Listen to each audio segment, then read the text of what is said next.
Hello, everybody. Welcome to our weekly Facebook live stream. Today is a very special version of Get to Know the HPO. It is our garden edition.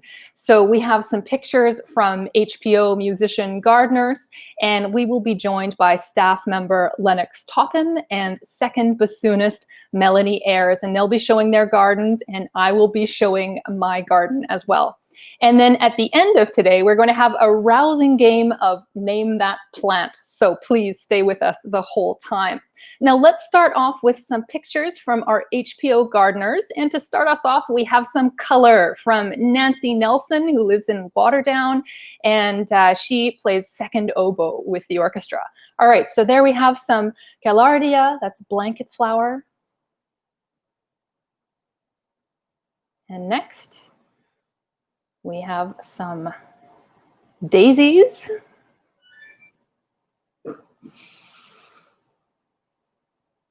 Oh, looks like we're having some technical trouble. Oh, there we go. There are the daisies. And the next picture is a bee balm. Oh, beautiful. And there's a bee hiding in there as well. And then we'll have echinacea. Next is dark phlox. Wow, what color? And double lily. Wow, look at that. Beautiful shape. Next is campanula. Oh, no, that is phlox. That's light phlox. Do we have the campanula? There it is. There it is. All right, excellent. And next up, we have some pictures from Elizabeth Loewen Andrews, who lives in Toronto, and she plays second violin with the orchestra. Oh, there we have some peonies. We have 3 pictures of peonies, actually.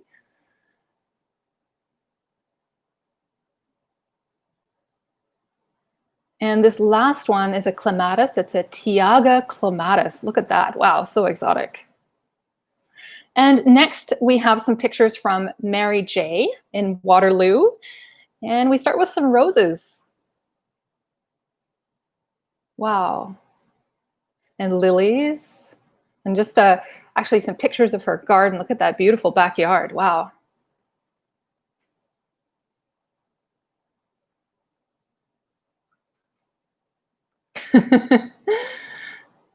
And for those of you that missed it, Mary J did a great live stream a few weeks ago. And there are some daylilies. Beautiful.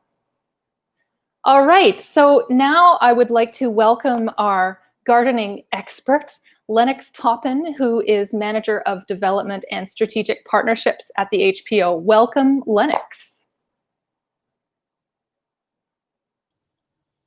Hello, Abby. How there are you? You are. Good, thanks. How are you? I'm wonderful. Wonderful. Good. So before we get to know your garden, let's get to know you a little bit. So what do you do for the HPO? So I'm the Manager of Development and Strategic Partnerships with the HPO, which basically means I'm involved with a lot of fundraising efforts, but also those relationships, those partnerships that are so important to the HPO. And now you've worked in major arts organizations for a while now, but what was your training in? Well, believe it or not, it was journalism. I have a degree in journalism from Ryerson. And it's interesting because the former executive director, Carol Kehoe, also a journalist, Megan Norris, whom you interviewed a few weeks ago, also a journalist. But, you know, natural maybe that we fall into these roles. Yeah, and I find myself more and more doing journalism essentially with the HPO. Yeah, it's a useful thing in an arts organization. So tell us, what other places did you work in the arts before coming to the HPO? So I've worked, my first job was with the Canadian Opera Company, and that was interesting because it was an exciting time. We were building the Opera House, and so there was a major fundraising campaign for that. And of course, we opened the Opera House. It was opened with the ring cycle. So everything got bigger and bigger. We also performed Electra, which has one of your biggest orchestras in that orchestra pit. So everything was just big, big, big. And then unfortunately, Richard Bradshaw passed away, who was the leader of the opera for such a long period. And so the opera went into another, chapter in its life, finding a new artistic director and leader, and also just moving to new heights. Right. And then where else? So the COC, then what came next? So then I went to the National Ballet of Canada, which was interesting for me because I'd been a subscriber, a dance supporter for many years. So finally I was working in this arts organization with an art form that I knew and I understood. Also doing wonderful things too. Kane was at the helm. She took the company to new heights with a lot of touring, which they hadn't done in many years. So that was also very interesting. And also interesting, at the time I moved to Hamilton, Karen is also from Hamilton, as are a lot of the National Ballet support staff. Very interesting. Oh, what was it like to work with Kane? I'm sure people ask you that a lot. A lot of people ask that, and Karen was absolutely lovely. She could also get very cranky, as we all could. Usually around February, that time that everybody's stressed, everybody's sick, and you're also kind of launching the new season.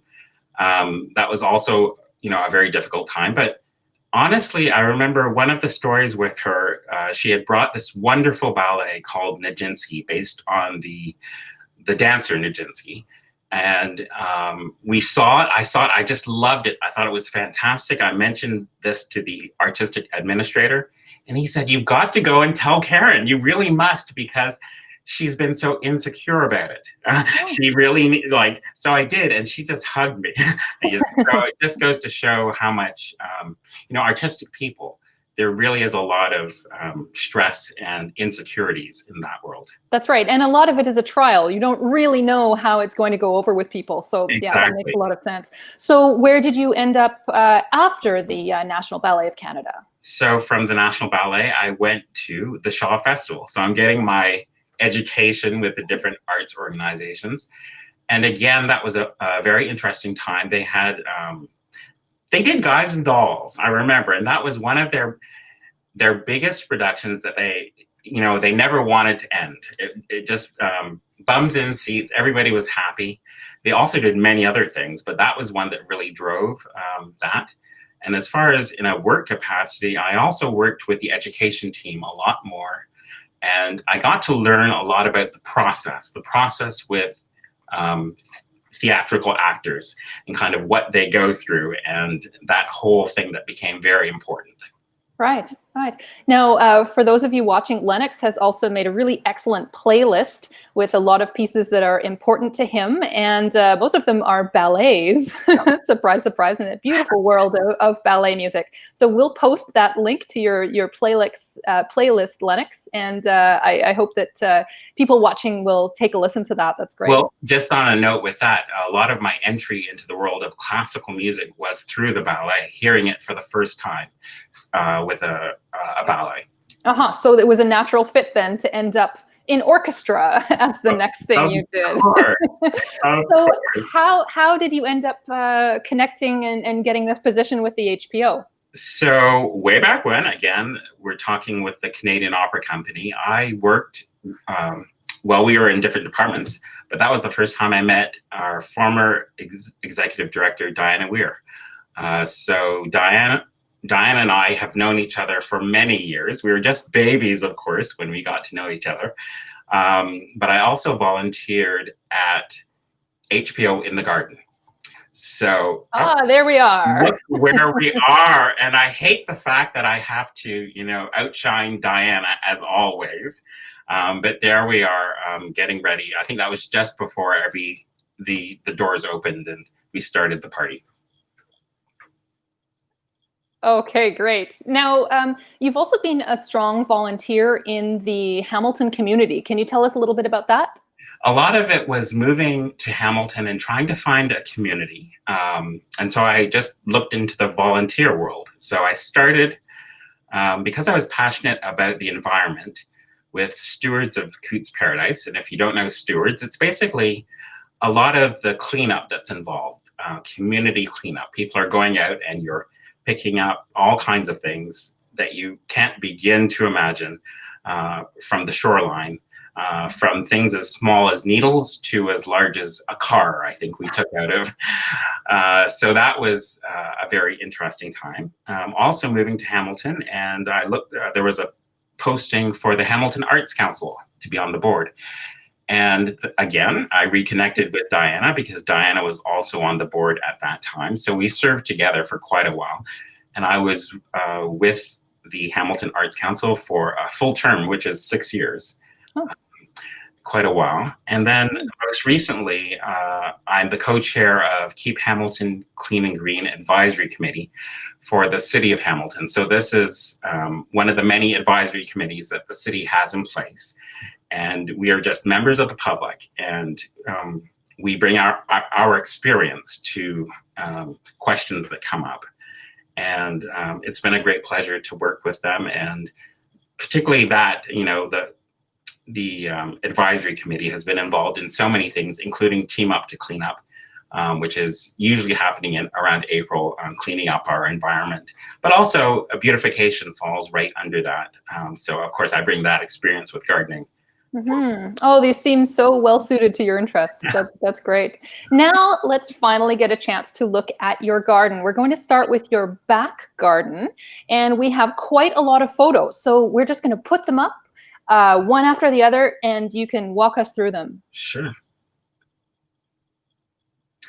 Oh, so we're starting in spring or late winter. This is kind of what it looks like. A lot of things just starting. Again, more of that time period. You can see there's an archway that's leading to a little walkway, and then everything's on the side.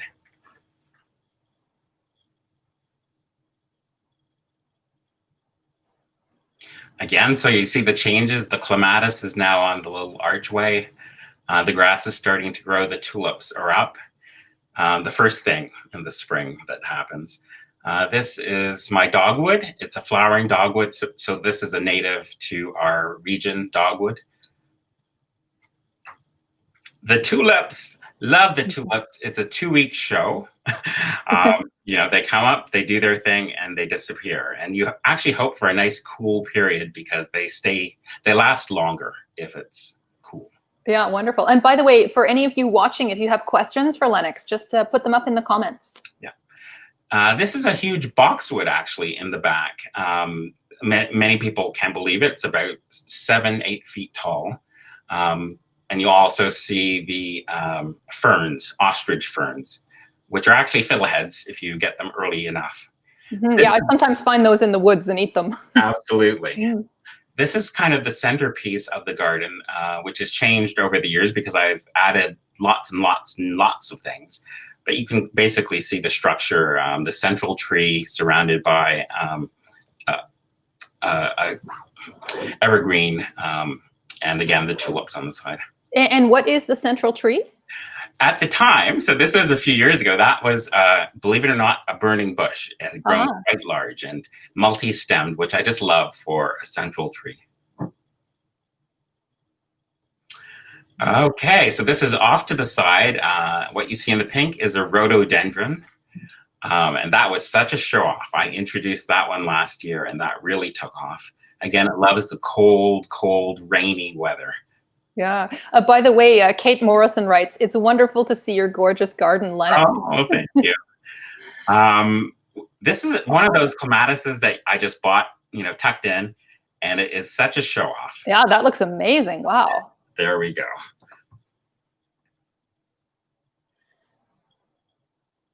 Oh, beautiful. So this usually is my favorite view from the garden. Again, you see the archway, the trellis.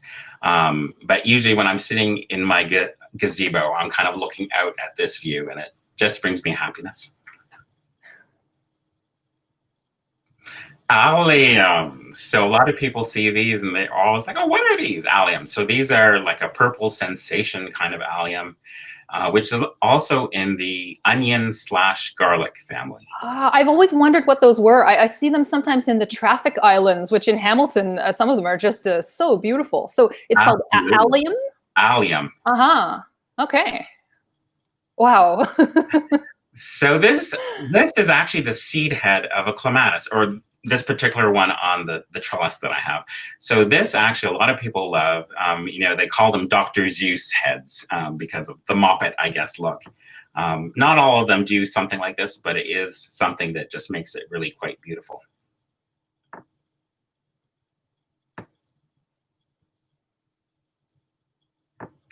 Oh, okay. So yeah, that's just off to the side. More tulips. That was something I just was. I created that little log. I found it on the ground somewhere, and I brought it home, and I put a planter in it. So sometimes I have things coming out of the planter. Again, there's my gazebo, and again, this would be coming into the spring. Oh, look, there's a wine glass there. I guess somebody likes to have a lot of drinks in the back, looking out on the side. Yeah. Oh, Lennox, we have a question for you from Yasmin, who writes, "Hi, Lennox. How do you keep squirrels from your rhododendron bed?" The squirrels, I call them tree rats. They're so lovely. I have to remember that they are pollinators too. It is true. Oh. Really, there's not much. Actually, they've never really disturbed the rhododendrons, which is interesting. But for other people, maybe yes. But I think the key is with the tulips. When you plant something like allium, it's actually very strong, like again in the garlic onion family. And squirrels react to strong smells, so it helps keep them away from that. Okay, thank you. And let's keep going. So this is the garden getting wilder and wilder. And there is, I don't know if you can see it in the background, it's, somebody called it a bird condominium because there's actually all these bird feeders. There's about 5 of them in this particular structure. And I've never filled them, actually. I just used the structure there. Oh, another comment here, Donna Reed, lovely view from the gazebo. Oh, thank you. So again, more of the back, a little walkway in there. Yeah. Oh, that looks so lush. Yes, this would be a lot of hostas, but there's also one of the family of plants that I love, which is Brennera or Brennera, which are the metallic kind of white-leaved plants. They just stand out, especially in a darker shade garden. So yes, again, actually that's a Brennera up front again. I really like to have things that pop, or I need things to pop when you're dealing with more shade. Wow. Oh, Brugmansia, a South American. It's actually, it grows from a twig. It'll grow into a small little tree, and it flowers like this. The flowers last only a day or two. They open up at night, especially. Its pollinators are moths. So beautiful and highly fragrant. Wow, that's stunning. Oh, some elephant ears, I guess, in the back. And those are salvia, red salvia, just annuals that I'd grown for 1 year. Beautiful. Okay, sweet potato vines. I just love sweet potato vines. And if you plant them in a huge planter, which is what they're in, and I'm basically talking about the lime green, that's basically one sweet potato vine. And at the end of the year, you'll see actually little potatoes growing in the ground. That's fun. Where is this picture from? That is, wow, they stuck that picture. Yeah, I think that's, we were going to get to that. That's actually We were.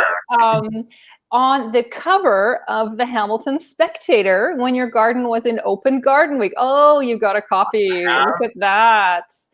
Yeah, okay. Me there? There we go. Yeah, so you were part of Open Garden Week for a while then, right? Yep, I did Open Gardens for 4 years, which, if people don't know, it's the free public garden tour that is sponsored by the Spectator. And this feature came about because Rob Howard, who is one of the garden writers at the time, had heard about my garden, I guess, through, mutual friends, and wanted to do a feature. So there you go. And that's how you end up on the cover of the Spectator. Not expecting it. Absolutely not. Yeah, so a number of people may have, well, I'm sure you had a lot of visitors at your garden over the years for Open Garden Week, but may have seen it at the Spectator too. That's really fun. Absolutely. Yeah, so I'm not sure if we're all through of the pictures of the back garden now. We probably are. Excellent. Now, we're going to put up another few pictures from our HPO musicians. Now, we've seen some wonderful pictures of plants from you, and now we're going to focus on food.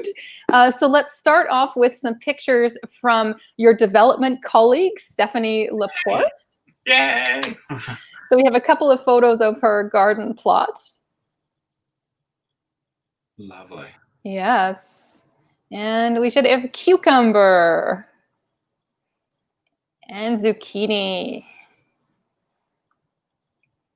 And I think we have one more from Stephanie. Yes, eggplant. I don't think I've ever actually seen an eggplant growing. Great.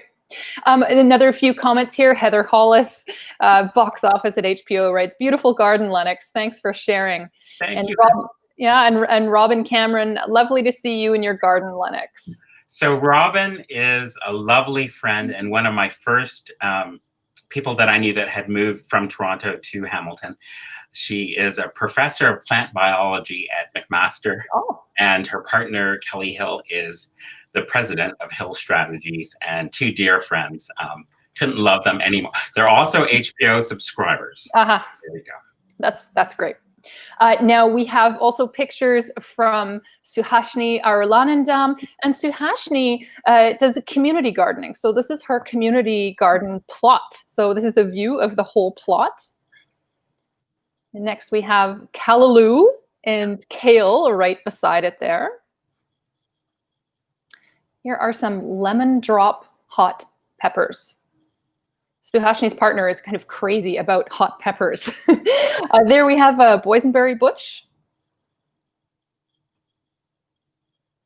And some tomatoes. Those look great. Wonderful. That is a baby honey nut squash. And lastly, some tomatoes. I'm so glad to have a representative of community gardening on this. So I'm thrilled that our HPO musicians and Stephanie submitted pictures of their gardens. So thanks to all of you. This is so nice to see your garden work at home. Now, on that note, it is time to invite an HPO musician, Melanie Eyers, to the stream. Welcome, Melanie. Melanie plays second bassoon with the orchestra. Hi. Hello, thanks for having me. Yeah, it's great to have you. I was just thrilled when Melanie contacted me and told me about her really native focused garden with the natural plants. So Melanie, we have some pictures. Can you talk us through your garden? Well, we moved to Thornhill in 2012, and this is what it looked like when we got here. It was pretty bare. So we decided we needed some professional help, and luckily professional help in my case was just 2 chairs away. I'm second bassoon, and Principal Clarinet Steve Pierre. His wife is a violinist, Adele Pierre, and she's also a professional garden designer, a landscape designer, and now a landscape architect. Well, isn't that convenient? Wow. Yeah, so she came, we hired her, and she came and she did this drawing for us, and we loved it. So we went out and we ordered all the plants, and the plants arrived. And of course, this is 2012, 8 years ago, and that's my daughter, 4 years old, helping us take the Susans to the back garden. And here they all are on our driveway, ready to be planted.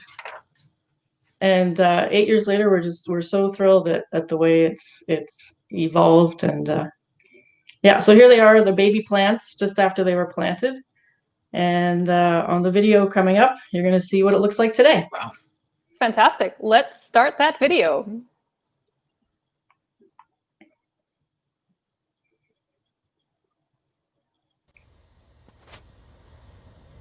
Welcome to our garden. Welcome to our backyard in Thornhill. Just north of Toronto. We moved here in 2012, and the backyard back then was just a blank slate. We've got the slope back there. We knew we didn't want to put in a retaining wall. We wanted some trees, some native plants, some easy care perennials. So we hired Adele Pierre to do the design for us. And here it is, 8 years later. Our first tree is the Eastern Redbud, native of Ontario. Next up we have the Echinacea, just starting to bloom. Really popular with the pollinators, the bees, the butterflies, the birds. In behind, the sumac. The Echinacea, not a native of Ontario, but native of the states just below us. Sumac, native of Ontario. Next up, the Yellowwood, my first favorite tree.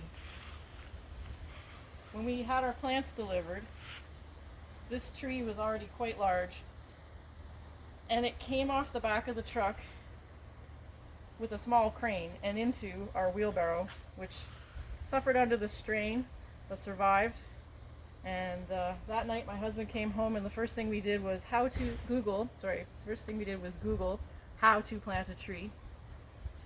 And 8 years later, this tree is doing really well. Tree native of North America. This one also native North America, oak leaf hydrangea, looking spectacular right now. Right next to it, also North America, the Shenandoah switchgrass, which is struggling a bit. So we're trying to give it some extra water, encourage it. The Serviceberry. This is a native of southern Ontario, and it just finished with its little tiny white flowers, which turned into berries, which attracted the squirrels and the birds. And I came out and tried a berry, and a squirrel up there, he got really mad at me. Over here, not so native, the daylilies, which always struggle, and this dogwood, which looks great in the winter. It's got red twigs. Some more switchgrass. This Diabolo 9-bark, native of North America. Right, dogwood was Asia, this one, North America. And leading to my second favorite tree, the Tupelo, native of Ontario. When we got it, it was about the size of a broomstick. And it's still alive, so very happy. This maiden grass was developed in Ontario, not native. These are Susans, black-eyed Susans. Come back a month from now, they'll be orange and fabulous. Native to North America, I'm not sure about Ontario. Nannyberry gets its berries in the fall. Ontario native. And over here, sorry Adele, there was a golden elder, and it just got to be too much work. It took over, it was crowding the nannyberry, so we have instead some tomato plants. So the last few plants, not native, but also very lovely. We have this Betty magnolia, which does its thing in the spring. The limelight hydrangea, which has these huge balls of flowers in the fall. And my third favorite tree, but my husband's first favorite tree. He requested the Japanese maple, so here it is. Fabulous. And then finally, 8 years ago, when we designed this garden, well, Adele designed the garden, our daughter was 4 years old and she wanted something pink. And here it is, the fairy rose, the pink rose. Thank you, Melanie. That was fantastic. I forgot to mention that the plants came from Conan Nurseries in Waterdown. Right. Yep. Run by a Dutch family. A lot of the Dutch families around here are really into gardening. Yeah, that's a wonderful place. Yeah. Well, thank you. That was a real treat. Mary J commented that Adele also did the original design for her property. Wow, that's neat. Yeah. And just while we're talking about Mary J, previously Lennox, she said, "Thanks, Lennox. I'm inspired to add an archway." Yes, do it. Isn't that great? Yeah. So Melanie, I loved a comment you made on Facebook while you were getting the word out about this this garden week, and I think you said something like, "What is the similarity between my pollinator garden and my role in the orchestra?" Well, it was really just what's the connection, right? Like how, who would have thought sitting second bassoon would, be near Steve Pierre and his wife, just the connections, and now those butterflies and bees and birds, they get to reap the benefit of me just sitting where I do in the orchestra. That's all. Exactly, that's great. Yeah, we have had a focus on native plants for the past few years, and we've really seen the bees and butterflies increasing dramatically. It makes such a difference. Yeah. So if any of you have more comments for Melanie, feel free to put them up when you're ready. And in the meantime, I will show my garden. So I live in Dundas, in a condo in the penthouse of an 8-story building. And so we get a lot of interesting birds up there. So I thought I'd start with a couple of shots of turkey vultures. So down there at the end is a stairwell, and the 2 turkey vultures perching on top there. And then we'll go on to the next picture, which has them in winter drying their wings. This was after some really wet snow, and they were perched out there for about half an hour. We also get woodpeckers, Cooper hawks, red-tailed hawks, plus the assortment of songbirds that visit our bird feeder. So it's quite wonderful up here. Now I'll show a few pictures of specific plants and trees before I show a video. So this is our blooming royal purple smoke tree. And when that's blooming, I think we just have thousands of bees on it. It's really incredible. There are our lilies that just finished blooming against a beautiful blue sky. And there are spring columbines, and that's Dundas Peak in the back.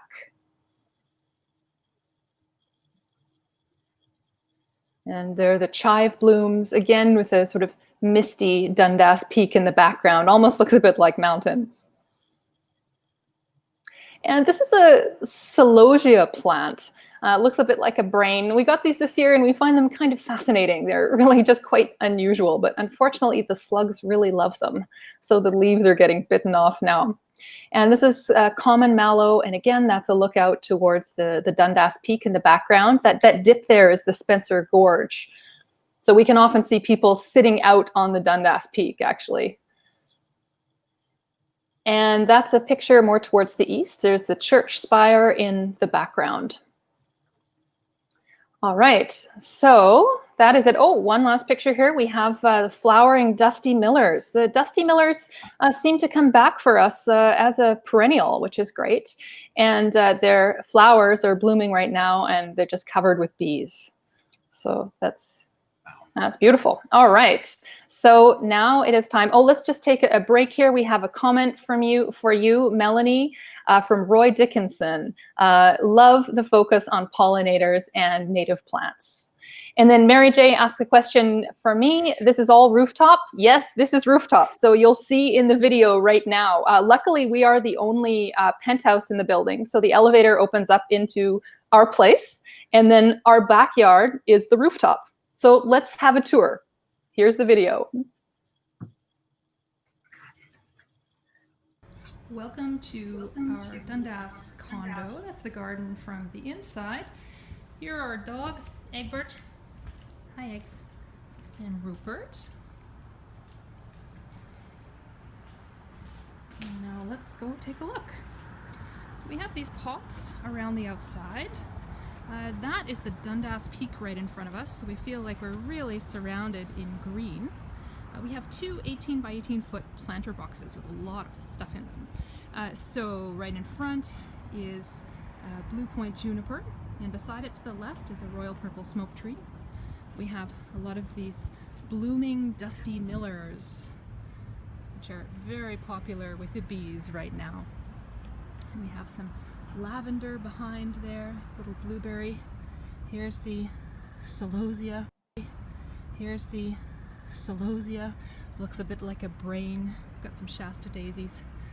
In the middle we have a lot of native plants. We've got some yarrow there as ground cover. The little yellow flower, that plant is a smooth oxeye daisy. And then quite a lot of goldenrod beside it, which many would consider a weed, but it's a great native pollinator. And here we have a corner for some herbs, chili pepper there, and quite a lot of mint. And we do like to let those herbs flower so that the bees can make use of them. Right above me here is another native tree. This is an American hazelnut. And while we're here, I'll show you this beautiful blooming rose. And this is downtown Dundas here. Go back to the garden. This is a a purple daylily, which is just about to bloom. In there you can also see some echinacea. Behind that is a cherry tree, and to the right there is a box elder maple that just blew in this year, so we might be taking that out soon. We'll see. Here is one of my favorite trees in the garden. It's a weeping linden, and it gives us some much needed shade. This is a great place to eat lunch.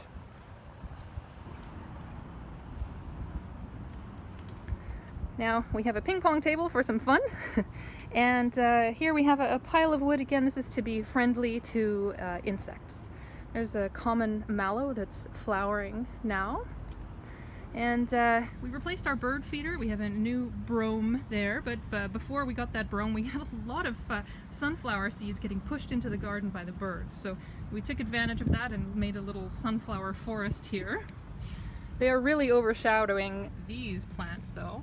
These are a celosia, relative to the other sort of brain-looking like plant. They're also called dragon's breath and plumed coxcomb. Here is Liatris, a dense blazing star, another native plant, and behind a little serviceberry.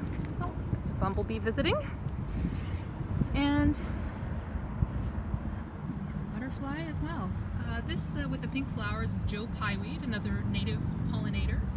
And behind it there is a cup plant. Those end up pretty big. Over there on the left of it we also have a nanny berry. It's a hinoki cypress with some marigolds in there. And a beautiful rose tree here. So there is downtown Dundas again. And here at the end we have a wisteria, which had beautiful purple flowers, but now has these sort of green bean pods. There is a very healthy euonymus. And oh, there's the Dundas clock tower going. And we have another native plant, a weeping redbud. Here's a bluebeard, another native plant. And this is a nectarine tree. This grew up just this year. It's about 6 feet high now. And it just grew from a nectarine pit. We used to have a nectarine tree and took it down because it had some disease. So this is looking very healthy though and growing very fast. This is a nice edible area. Here are some strawberries that are looking good. We also have tomato plants growing and ground cherry there. There's also some pumpkin squash and lilies that have just finished. There's the tall Joe Pieweed behind. And here's our endless summer hydrangea. And some dahlias, 3 different colors of them there.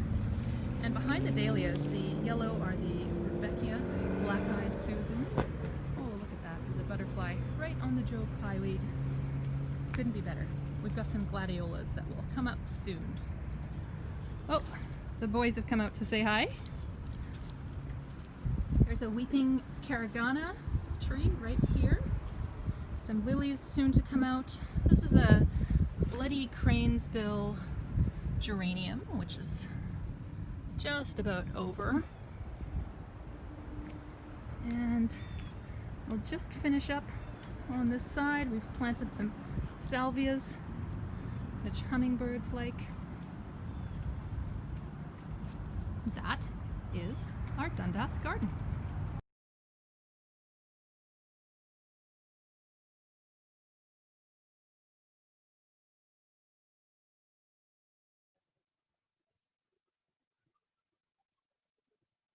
Oh, there we go. I'm not muted anymore. Great. Well, I'm very happy to share my garden. And I'm pleased with some of the comments here. Thanks, Mary J. Now we have Vivian who asks, how deep do the tree roots go? Well, those planter boxes are about 3.5 feet high, and the roof of the building, the roof membrane, is underneath. So the entire roof is sealed from water, and the planter boxes are put on top. So the tree roots can't go more than 3.5 feet deep. But we do have some pretty tall trees. I'm not sure how tall they are. Probably 12 to 15 feet would be the highest of them. Yeah. Now, more comments. Kim Varian, who is our executive director, beautiful private oasis in the heart of Dundas. Thanks, Kim. Yeah, and it did seem a little noisy there. It just happened to be a lot of traffic going by, but it's usually quite quiet up there. Yes, this is part of the Pollinators Paradise Project. Lennox, I believe your garden is as well. Wonderful group that certify gardens as pollinators, and they're on the pollinator map. I think they're above 300 now, so we're very happy to be part of that.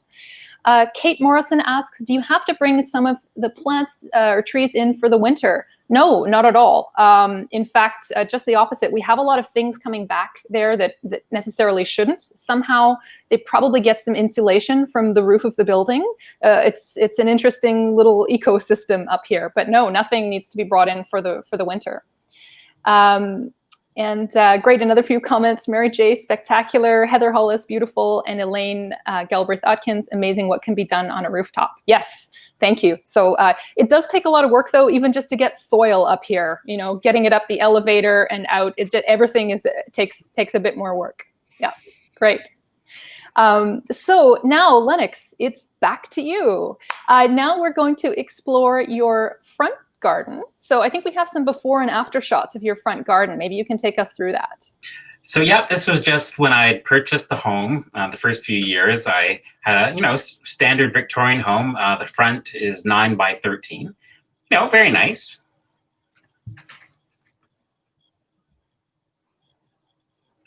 Wow, what a change! Yeah, this is me. I just picked up a shovel and started digging, and kind of worked with it. And I must say that this is the first year, it's been about 4 years, that I haven't constantly moved something around from front to back. Or, I'm always looking at it. There's a rhubarb that you see in the center of the picture. I moved that 3 times to get the right placement. This is a picture in the spring, so tulips are up. So it's constantly changing through the seasons. Usually when I see a spot that is empty, I get very nervous or very anxious because I think nothing's going to fill in, but there always is something that I planted there. Right. Yeah. There's always a little bit more space, right? You can find it. Yeah. That's for sure. Great. Mary J writes, I love the before and after shots. And she's also inspired to looking into the pollinator thing. Exactly. Join the club. Okay. What's this? So this is, again, the Allium. So it's another version of the Allium. The first one that we'd shown before was Purple Sensation. This one is called Christophi. So I just love Allium. Yeah. And now we're going to look at a video. So Lennox, can you take us through what we're looking at? What? Okay.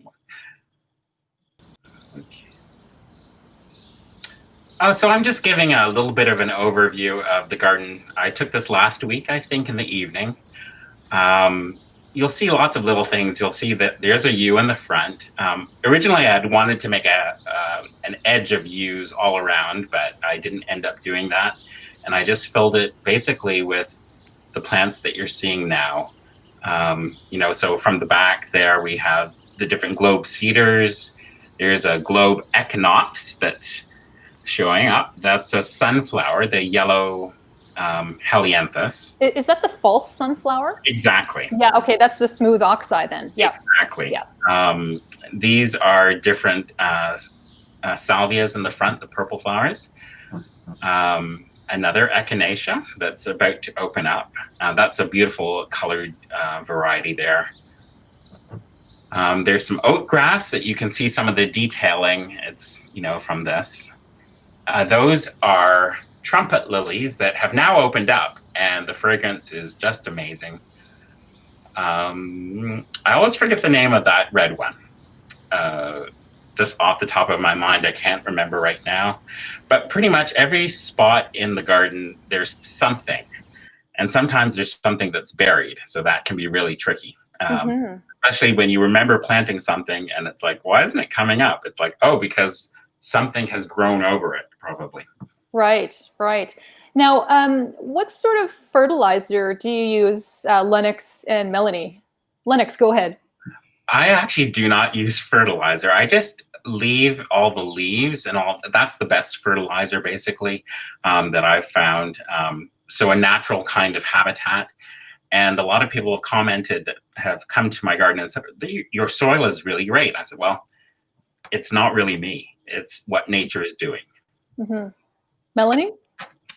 We have 2 big composters in the backyard. I love digging in my composter. It's alchemy. These banana peels and everything turns into soil at the bottom with the worms and stuff. And then we have to supplement with more compost that we bring in. And then I hope, I'm not an expert, but we're hoping that the mulch that we put on decomposes and does its thing. Is that a...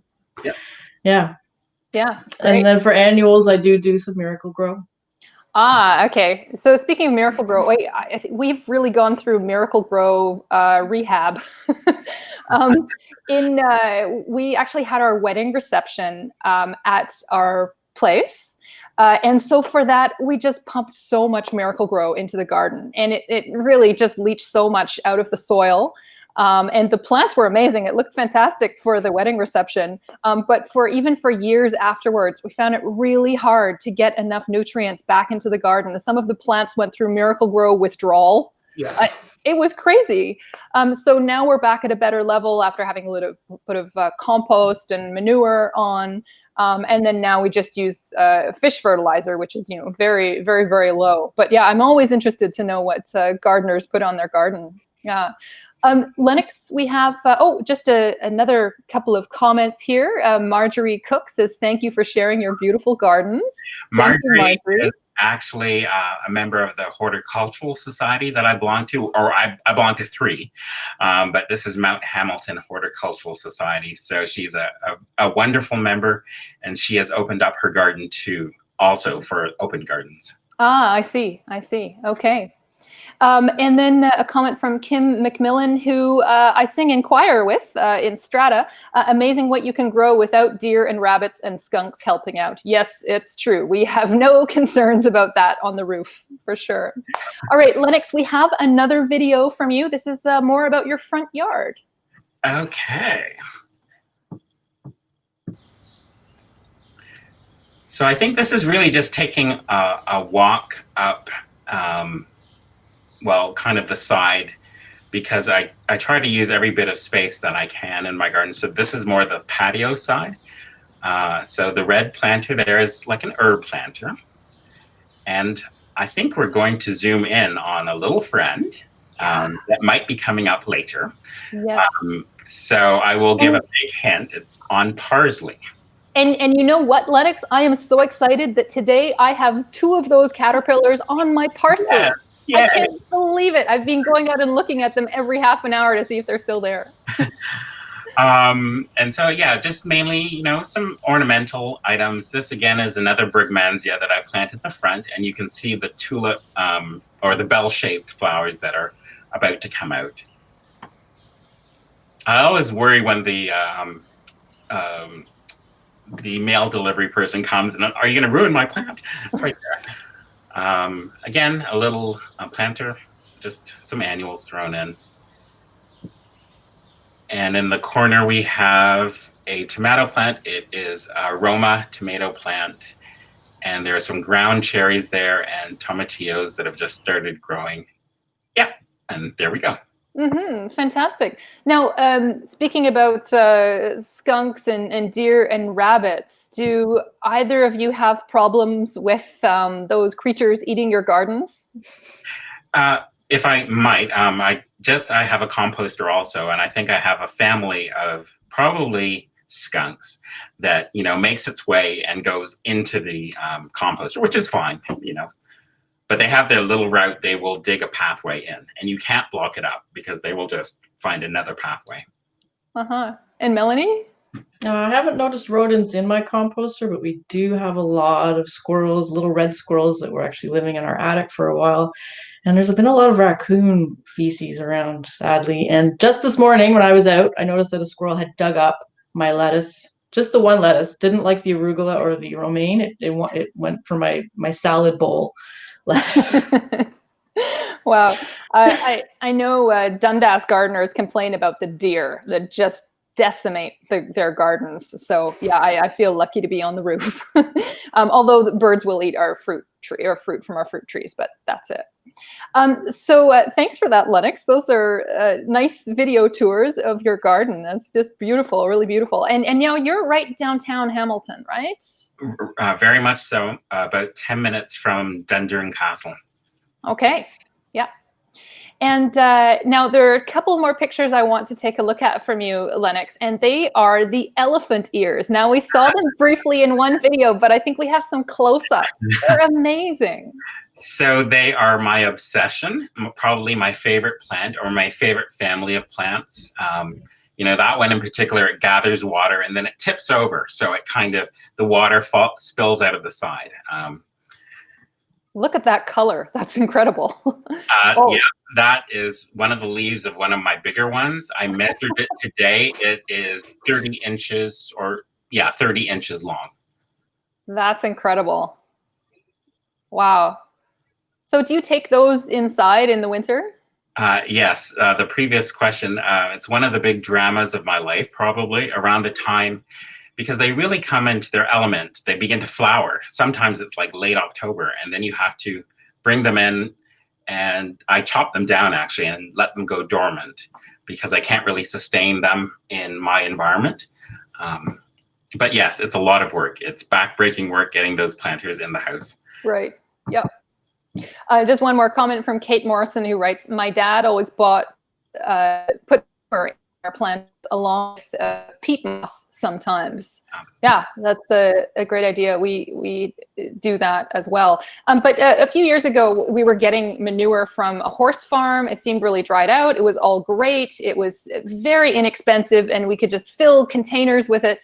But then the slugs and the sow bugs started coming, and we had to launch a war on them with beer traps. So yeah, that's still an ongoing thing, trying to get out of that.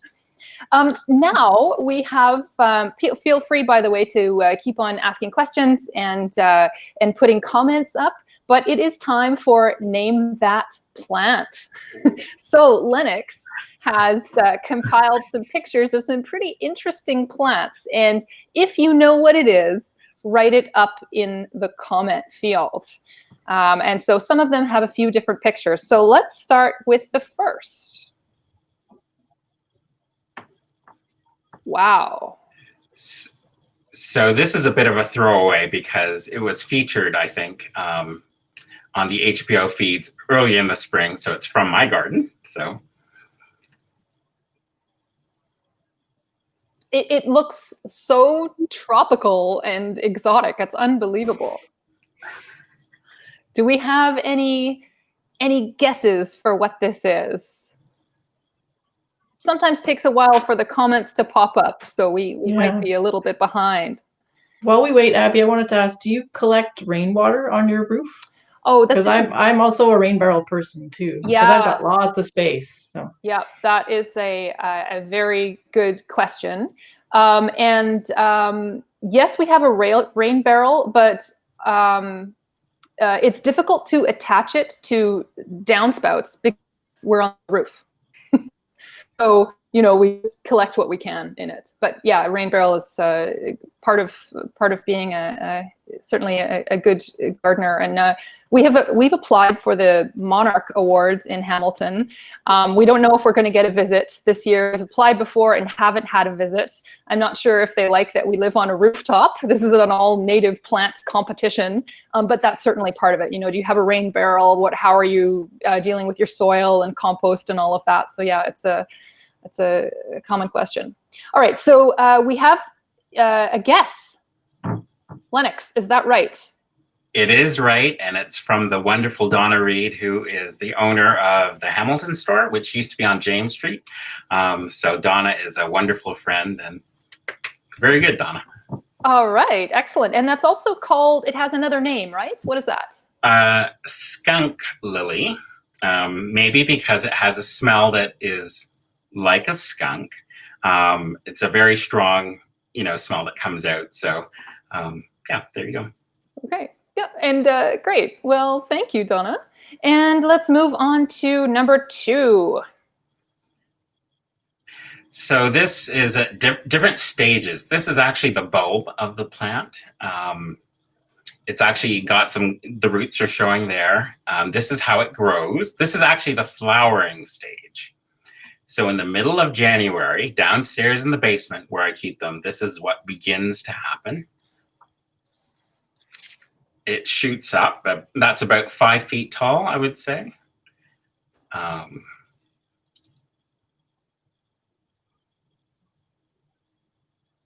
And that's the actual flower opening up.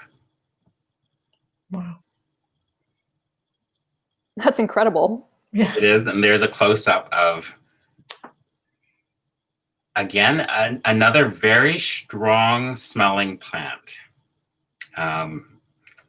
Extremely strong. Do we have any guesses? While we're waiting for people to guess, we have a question from Mary J, who writes, advice for rosebush leaves getting eaten? Anybody? I just wait for it to go away. I'd like to say I don't Cross do my fingers. this for this reason, but they probably have aphids. I think that's probably what's attacking. And sometimes whatever pest you have, there's a predator. So usually with aphids, it's some kind of wasp or ladybugs, beetles, that will kind of eat them. That's if you go the natural route. And I'm just trying to remember if I heard this on a gardening show once. Would that be the case where you would spray the leaves with a mild solution of soap and water, perhaps? That seems to be the common answer for a lot of things, soapy water. And often they'll say, Blue Dawn. I think Dawn paid a lot of money for that because that's everywhere. And so I don't know how true that is, the actual Blue Dawn, but. Right. Okay, so it doesn't seem that we have any guesses for this really wild plant you're showing us there, Lennox. So go ahead and tell us what it is. You have stumped our audience. The answer is Amorphophallus konjac specifically, which is in the family. We often hear about a flower that opens up, say, at the RBG or maybe the McMaster Botanical Gardens. There's usually long lineups because it's very stinky. It's called a corpse flower. Exactly. So this is actually a relative of that family. Yeah, it looks like Yasmin got it, but we didn't see it until after it was written up. But yeah, we believe you. You got it. Great. Yeah, wow, that's such an interesting looking plant. And this actually shows it at different stages. So we saw the flowering stage. This is actually its leafing stage. Mm-hmm. And it looks like, a little tropical tree. Mm-hmm. Great. And on to the next.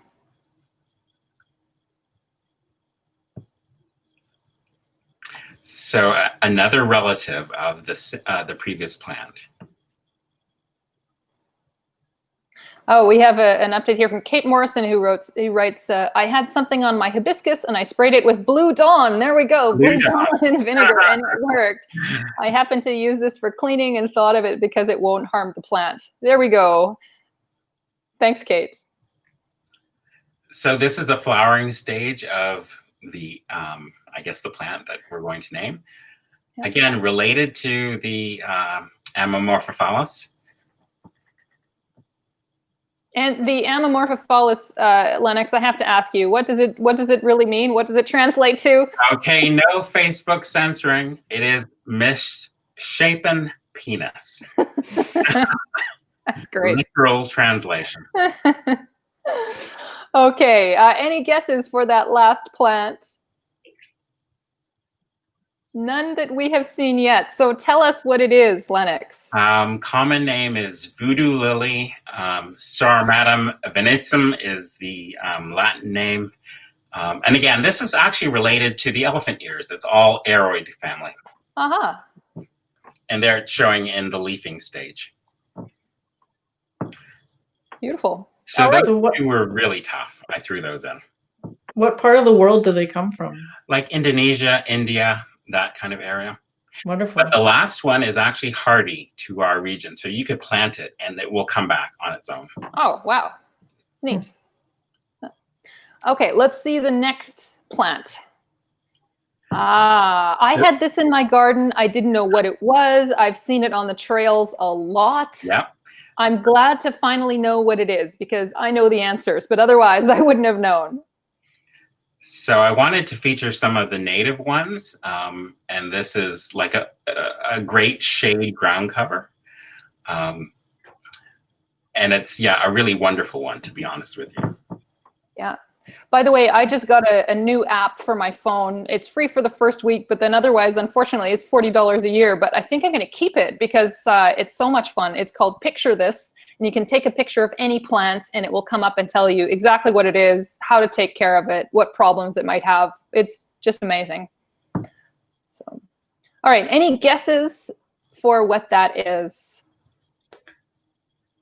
It looks like a weed from my garden. Does it ever have little purple flowers on it, or is that something else? Well, believe it or not, the flowers, it does have kind of dark purple flowers, but they're right close to the ground. So you actually have to lift up the leaves to actually see the little flowers. So not the weed that I inherited No. from the previous owner. Yeah. Oh, Yasmin writes in wild ginger. Yes. absolutely right. A lot of Fantastic. indigenous people cultivate it. It's highly fragrant, beautiful ginger smell. Yeah, I think Yasmin is in the lead here for correct answers. All right, on to the next. We have 3 more. Or, yeah, what is that? So I just wanted to highlight this one because it flowers in the evening, and the flowers will open up in about a minute. So you can actually watch it unfolding. So a lot of people love it for that fact. Wow. Mm-hmm. But they also confuse it with dandelions because you can see the leaves. They look kind of dandelion-ish, but not at all. Such a great yellow. All right, any takers? Anybody know what this is? Not yet. Well, go ahead, Lennox. What is it? Evening primrose. All right, beautiful. And this next one is our last plant. And I'm guessing this will be more familiar to most of us. Let's have a look. So there's a big hint on the little caterpillar you see on this plant. But again, we're going back to native plants. Mm-hmm. Oh, and Yasmin really kind of did get the last answer. Well, family of evening primrose. There we Yes, go. it's a common name, evening primrose. That's right. Yasmin, you're doing really well here with 3 answered. Oh, and Donna Reed wrote evening primrose. Yeah, I'm sorry we're not getting this in real time here. Oh, my sister is on the line. And she got it. Milkweed. Very good. There we are. And what is that caterpillar? This would be the caterpillar of our beloved monarch butterfly. Yeah. Oh, and Roy Dickinson wrote milkweed as well. That's right. We see it all over the place. Thanks, Roy. Thanks, milkweed Linda. Popped up out of nowhere, and also the caterpillar also. So I thought this was wonderful. Mm-hmm. And lastly, we have this little guy, and like I mentioned, I have 2 of them on my parsley today. Yeah, we saw them on the video. Yeah. The big hint is that it is eating parsley.